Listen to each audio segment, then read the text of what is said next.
Новогодние праздники – это не только время веселья и надежд, но и повышенные пожара и травмоопасности, из-за чего торжество может обернуться настоящей трагедией. О праздничных опасностях в программе «Вести интервью» поговорим с первым заместителем председателя Государственного комитета Республики Башкортостан по чрезвычайным ситуациям Кириллом Перовым. Кирилл Сергеевич, добрый день. Добрый день. Буквально вчера на республику обрушился сильный снегопад. Какие происшествия были зафиксированы? Расскажите, и какие меры приняты? Да, действительно, на республику надвинулась такая непогода, но, к счастью, это было заранее спрогнозировано, и службы были оповещены, и граждане были оповещены о надвигающейся непогоде, и многие наши жители смогли заблаговременно скорректировать свои маршруты, поездки. Но, к сожалению, те, конечно, кто отправились в этот тяжелый путь, да, многие попали в снежный плен, и им потребовалась помощь спасателей. Вчера весь день наши коллеги работали, в том числе и на снегоходах, там, где было необходимо, оказывали эту помощь. По республике были развернуты пункты обогрева, то есть, когда закрывались дороги, могли люди пойти погреться, там, попить теплого чая. Ну и, конечно, самая сложная задача выпала для дорожников, которые вчера весь день, скажем, героически боролись с непогодой и расчищали дороги. И вот уже к вечеру движение в основном было восстановлено. Зима регулярно устраивает нам погодные сюрпризы, и в ближайшее время метеорологи тоже обещают температурные качели. Подскажите, какие советы можно дать жителям республики и о каких ситуациях предупредить? Ну, здесь, конечно, в первую очередь хотелось бы сказать, что нужно прислушиваться вот тем рекомендациям, да, которые мы отправляем и через СМС-сообщения, и через средства массовой информации, о том, что если такие неблагоприятные погодные условия, то лучше избежать, наверное, дальней дороги, во-первых, это раз. Потом службы и муниципальное образование, которые какие-то массовые мероприятия тоже проводят на открытом воздухе, например, они тоже уже корректируют свои программы, потому что, может быть, в случае усиления ветра, например, какие-то падения конструкций плохо закрепленных или обрыв электропроводов. Поэтому такие вещи, как бы, в первую очередь, нужно прислушаться к рекомендациям. Это раз. Далее, конечно, у нас вот таких вот перепадов температур в первую очередь страдают автомобилисты, потому что это ухудшение дорожных условий, это метель, гололед, вот такое явление, как ледяной дождь. В последнее время у нас стало достаточно частым для республики, когда резкий переход там +1, -1. Поэтому вот это как раз зона риска, и нужно вот выполнять эти рекомендации, и тогда вы будете в безопасности.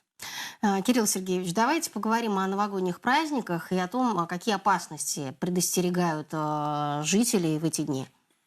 Ну, для новогодних каникул у нас традиционно характерно увеличение количества техногенных пожаров, потому что многие люди начинают слишком, скажем, жарко, да, отмечать Новый год, употреблять какие-то алкогольные напитки, использовать различные какие-то средства. Это могут быть и гирлянды, и электрообогреватели. Также используют там печи, камины, и в связи с этим увеличивается количество техногенных пожаров.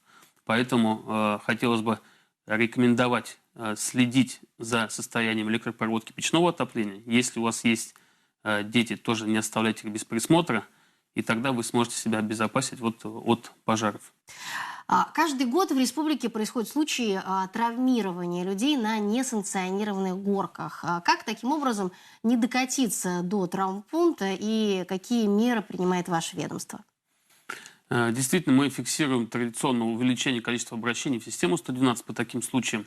Для того, чтобы не получить травму, нужно обязательно кататься только на санкционированных горках. Слава богу, у нас в республике очень много таких новогодних городков, где эти уже горки прошли соответствующие испытания, и там находиться безопасно. Однозначно нужно исключить катание на неподготовленных склонах, потому что мы вот знаем, у нас традиционно в районе Конгресс-холла в Уфе, например, да, есть склоны, где традиционно катаются и дети, и взрослые, хотя и выставлены запрещающие аншлаги. Там мы традиционно по несколько человек видим, что ежегодно травмируются и все равно продолжают кататься. Поэтому в первую очередь хотелось бы обратиться к взрослым, чтобы они сами не нарушали эти правила. И, конечно, своим детям тоже рассказали о том, что можно кататься только вот на таких специальных оборудованных горках. Новый год невозможно представить себе без фейерверков и бенгальских огней. Происходят ли тоже какие-то случаи, насколько они чисты из-за этих атрибутов праздника? Да, ежегодно фиксируются случаи, ну, во-первых, травмирования, могут быть и пожары, и достаточно серьезные последствия, когда неправильно запускается пиротехника. Ну, вот главные Поэтому, ошибки, может быть, назовете? главные ошибки — это использование пиротехники, наверное, во-первых, в помещениях, это раз. Второе, вблизи различных деревьев, автомобилей и жилых домов, потому что, Когда петарда залетает на балкон да, чужой, во-первых, да? петарда может залететь на балкон, это раз. Второе, если рядом какие-то находятся предметы, она, скажем, может просто отскочить, этот заряд, да, и уже куда-то полететь в непредсказуемую сторону. Поэтому хотелось бы рекомендовать нашим жителям, во-первых, использовать только, опять же, специализированные петарды, которые прошли сертификацию, которые приобретены в специализированном магазине, обязательно ознакомиться с инструкцией, как правильно устанавливать, как использовать. И рекомендуем их запускать только на специально подготовленных площадках, которые определяет уже каждый муниципалитет. Но если таких площадок поблизости нет, то как минимум использовать их вдали от, как я сказал, уже всевозможных зданий, строений и деревьев. Еще один неотъемлемый атрибут Нового года – это елка. Искусственная, натуральная – это уже каждый решает сам. Как по всем правилам установить елку дома, да, чтобы не было неприятностей? Ну, ее, во-первых, конечно, необходимо установить на твердое основание, особенно если дома есть дети или домашние животные, они могут случайно опрокинуть елку, и тогда уже это может быть стать предметом какого-то происшествия. Далее, не стоит использовать для украшения елки какие-то легко воспламеняющиеся предметы, например, это вот натуральные свечи или вату, там что-то вот такое. Далее, если елка украшена электрической гирляндой, то ни в коем случае ее нельзя оставлять без присмотра. То есть, когда вы ложитесь спать или когда никого нет дома, обязательно нужно эти электрогирлянды выключать из сети электропитания. Мгм. Давайте обратимся к новогодним выходным. Да, многие пойдут на свежий воздух, кто-то кататься на горнолыжных склонах, кому-то по душе снегоходы больше. Вообще, чисты ли какие-то происшествия вот с этим видом транспорта, если можно так его назвать? Да, у нас традиционно в республике достаточно много приверженцев активного отдыха, и люди отправляются кто-то на лыжах, кто-то на снегоходах в различные там походы, даже достаточно длительные. Поэтому прежде чем вы отправляетесь в такой поход или просто на прогулку в лес, необходимо уточнить, какие погодные условия в этот период. Соответственно, подготовиться, обязательно взять с собой теплую одежду, чтобы был с собой заряженный телефон, если там необходимо дополнительный аккумулятор, чтобы вы могли обратиться за помощью, если, например, заблудились. Также необходимо обязательно изучить местность, куда вы отправляетесь, посмотреть какие-то рядом объекты, например, это там железная дорога, чтобы если вы, например, где-то заблудились, могли куда-то выйти за помощью.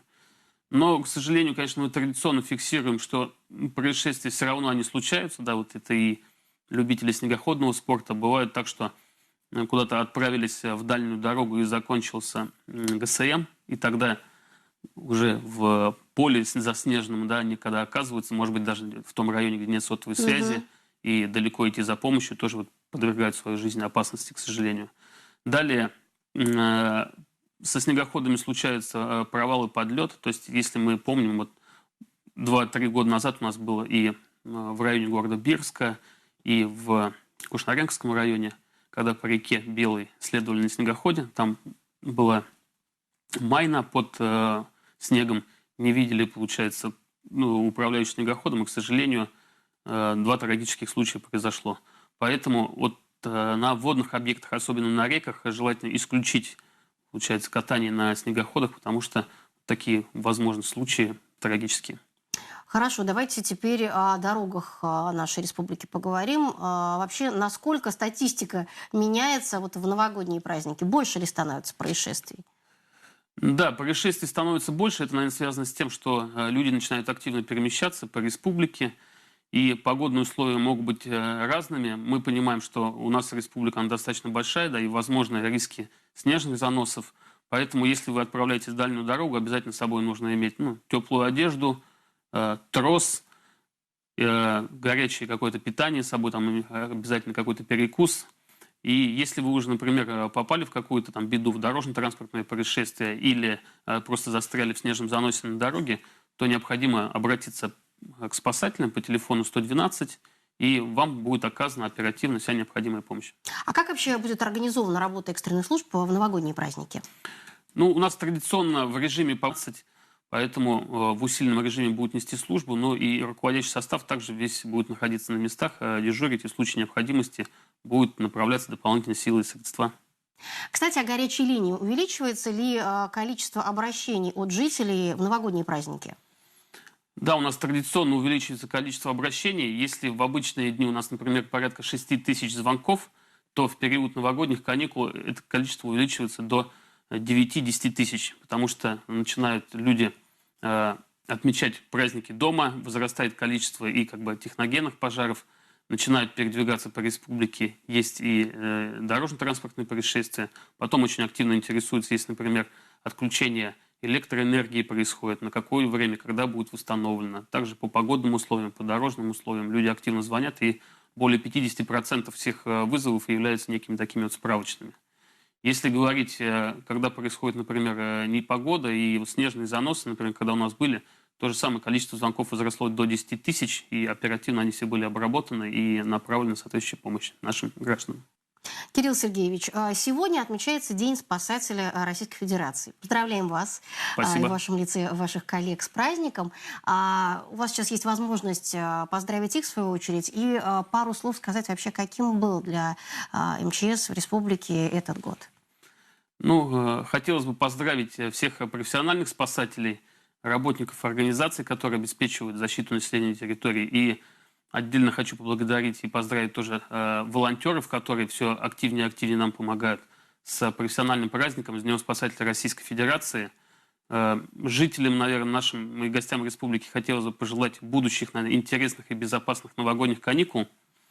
Подводя некие итоги года, скажу, что год у нас, в принципе, как всегда, был достаточно насыщенным, да, на различные риски какие-то, потому что у нас республика, она многообразная, она большая, и в этом году мы видели все, что и много лесных пожаров у нас было в связи с тем, что такая жаркая погода, и во время паводка у нас в этом году различные были сюрпризы, скажем так, да, то есть было резкое таяние снега, и был заторы, опасные явления на реках. Но самое главное, что, как всегда, у нас республика с этими рисками справилась, да, дружно, как всегда, вот то, что я сказал. И волонтеры, все спасатели, силы все необходимые были оперативно направлены. И самое главное, что мы решили, это не допустили то, что пострадавших у нас не было на этих таких крупных происшествиях. Кирилл Сергеевич, мы, конечно, понимаем, что МЧС в любой сезон скучать не приходится, но, тем не менее, позвольте пожелать вам, чтобы работы было поменьше. Благодарим вас за интервью и с праздником. Спасибо.